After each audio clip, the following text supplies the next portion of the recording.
Welcome to English Rise. Before we start, answer this in the comments.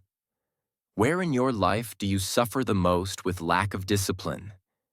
Is it English, the gym, work, studying, waking up early? Write it down. Be honest. Because discipline is not an idea. It's a battle happening in very specific places of your life. Now, let's begin. You think your problem is motivation. It's not. You wait to feel like it.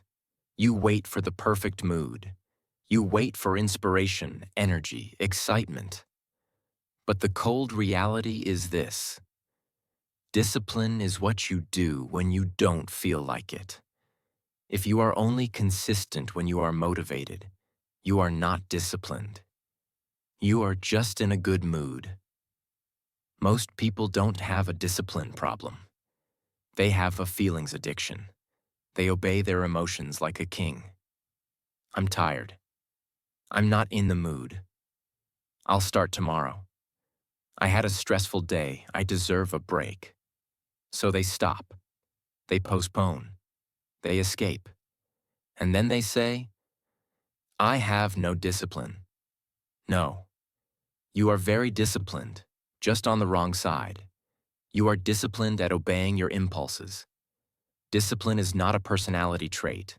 It's not a gift. It's not something you either have or don't have. Discipline is a system, a way of relating to your own mind. Disciplined people are not always stronger than you. They just have clear rules, simple structures, less negotiation with themselves, habits that make the right action easier. They don't wake up every day and think, do I feel like doing this? They wake up and think, this is what I do. Big difference. You might say, but I try, I really try, and I still fail. Of course you do, because you are trying to be disciplined with a mind that is trained to look for comfort, for excuses, for quick pleasure. You are trying to build a cathedral on top of sand. To be disciplined, you don't need to become a robot. You need to understand what destroys your discipline, what supports it, and how to design a life where the disciplined choice becomes the default, not the exception. In this journey, you will discover why you keep breaking promises to yourself, how your phone and your environment are stronger than your willpower, how disciplined people think when they don't want to do the work, and how to build a daily structure that makes discipline normal instead of impossible. This is not motivational sugar. This is surgery. If you really listen and really apply, you won't just do more things. You will become a different kind of person. Part 2. Why you can't trust your feelings. Your feelings are not evil. They are just primitive. They want comfort, safety, immediate relief, quick pleasure. They don't care about your long-term goals, your future self, your health in 10 years, your English in 3 years, the person you could become. Your feelings care about right now. So when it's time to study, go to the gym, practice English, work deeply, wake up on time, your feelings will say, later, not today, you're tired, you deserve rest. Just one more video. If you obey that voice every time, discipline becomes impossible.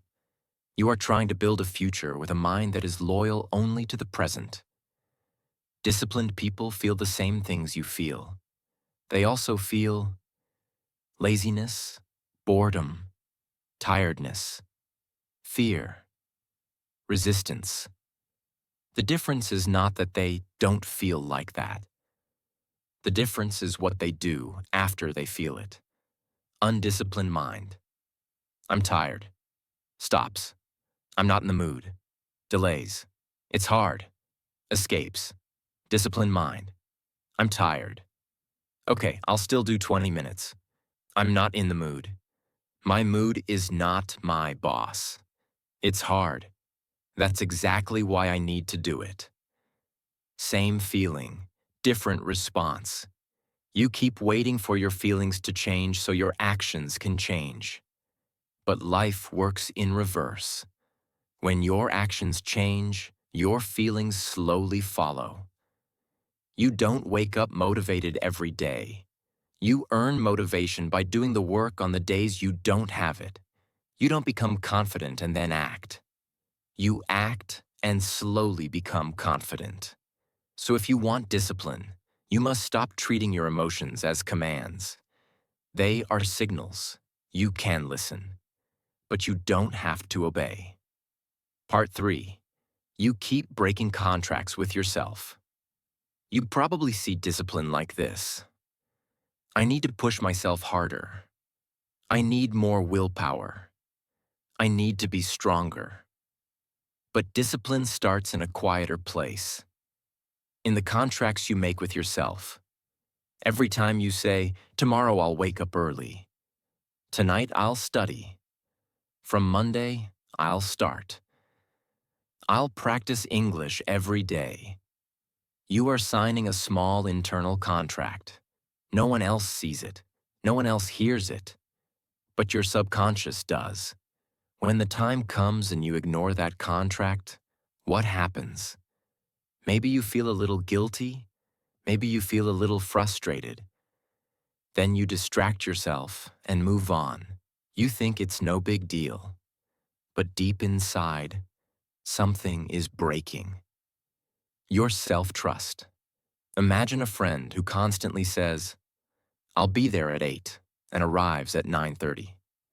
I'll help you and disappears. I'll change and repeats the same behavior. How much would you trust their words?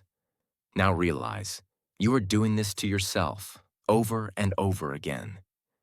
So when you say, tomorrow I'll wake up early, I'll study tonight, I'll go to the gym, a part of your mind already thinks, no, you won't. You always say that. Your words have lost value. Discipline is impossible when your own brain doesn't believe you. To be disciplined, you don't need to promise more. You need to promise less. And finally, honor it. Smaller promises, stronger contracts.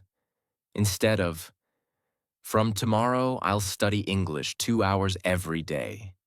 Say, tomorrow I will do 20 minutes no matter what. And then you do it, even if you're tired, even if it's late, even if you don't feel like it. Not because 20 minutes will change your life instantly, but because every time you keep a promise to yourself, you rebuild your self-respect.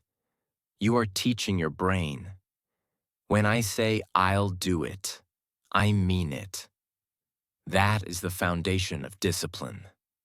Part 4. Make discipline smaller, not bigger. People fail at discipline because they make the target huge. They say, I will completely change my life Monday. I will start waking up at 5 a.m., train hard, study for hours, eat perfectly, and never waste time again. They create a fantasy version of themselves. And for one day, maybe 2, they push hard. Then reality returns. Tiredness, stress, discomfort, chaos. They collapse. They feel like a failure. They say, see, I'm not disciplined. The problem is not you. The problem is the size of what you are trying to start with. Disciplined people are not superhuman. They are just very good at starting small and being stubbornly consistent. They understand this rule. If it's too big to repeat, it's too big to start with. Discipline is not built in one heroic day. It is built in dozens of small, boring days. So instead of asking, what is the maximum I can do when I'm motivated?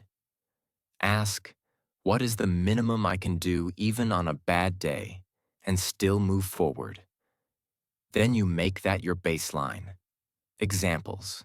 Instead of, I'll study English 2 hours every day, you say, every day I will do at least 15 minutes of real English practice.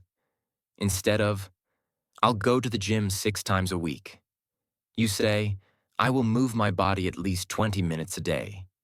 Gym, walk, workout, but something. Instead of, I'll never eat junk food again, you say, I will cut one specific thing during the week and keep it only for one day. Small? Yes, but real. And from real small, you can grow. From huge fantasy, you always crash. Your ego hates this. It wants big promises, dramatic declarations, perfect plans. But discipline doesn't care about your ego. It cares about what you repeat. Your brain doesn't change because you imagined a new life. It changes because you lived differently today and tomorrow, and again and again. Part 5. Your environment is stronger than your willpower. You think discipline lives only inside your head. It doesn't. Your environment is training you all the time. Look around the place where you usually fail at discipline, where you say, I'll study, I'll work, I'll read, I'll practice English. What do you see? Your phone on the table, open social media, notifications ready to explode, TV one click away, bed or couch inviting you. Then you blame yourself for being distracted. But you are not failing discipline. You are losing a battle you designed to lose. Disciplined people are not constantly fighting temptation. They are smart enough to remove a lot of it. They don't say, I'm strong, I can resist everything. They say, I'm human, so I'll design my environment so it's easier to do the right thing. Instead of relying on willpower, they rely on systems. Systems that make good actions easier, bad actions harder. Examples. If you want to study English at night, put your phone in another room. Leave your notebook and headphones ready. Decide in advance what you will use. This video, that podcast, that exercise. Sit in the same place every day so your brain associates. Here we focus. If you want to go to the gym in the morning, prepare your clothes and bag at night. Put them where you will see them as soon as you wake up. Sleep a bit earlier instead of lying to yourself. If you want to reduce social media, remove shortcuts from your home screen. Log out after using. Turn off non-essential notifications. Make distraction less automatic. Don't make your life a constant fight between your goals and your phone. Ask yourself, what in my environment makes discipline harder? And then, how can I change that, even a little? Because every small change matters. A cleaner desk, a defined study spot, a phone far from your bed, a prepared water bottle and shoes. These are not details. They are silent allies. You are not weak. You are just surrounded by things designed to steal your focus. Change that, and discipline becomes much less painful. Part 6. How disciplined people think in difficult moments. Discipline is not tested when you are motivated. It is tested when you are tired, you are sad, you are stressed, you are bored. You don't see fast results. In those moments, an undisciplined mind says, what's the point? One day won't make a difference. I'm not in the right mental state. I'll go harder tomorrow. And then doesn't. A disciplined mind thinks differently. It has rules for these moments.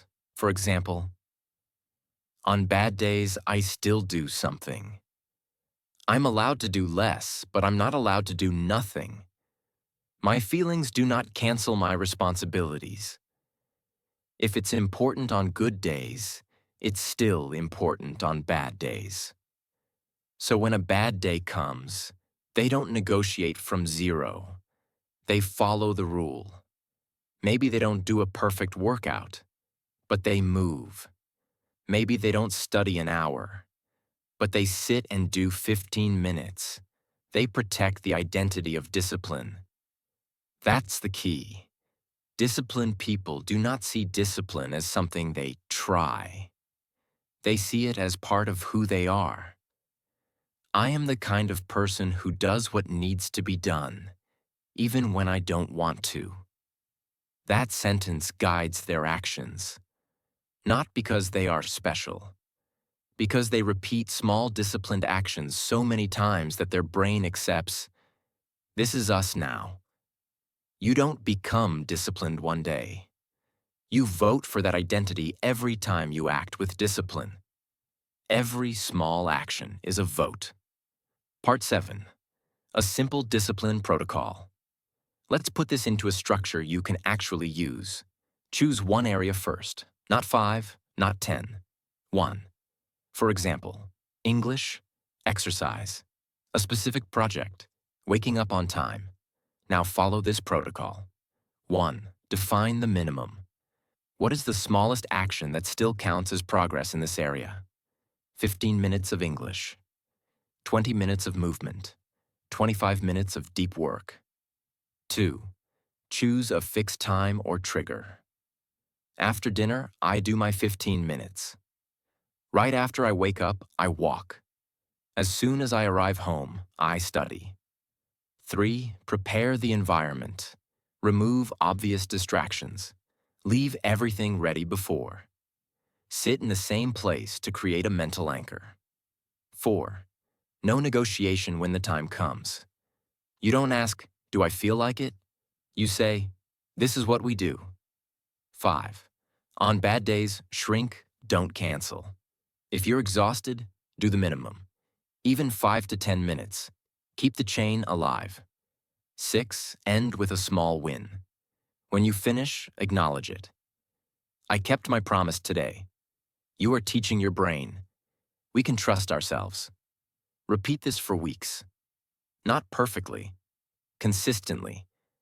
This is how discipline is built. Not in one heroic gesture, but in 50 small, boring, honest actions. Part 8. Discipline is self-respect in action. Discipline is not punishment. It is not self-hate.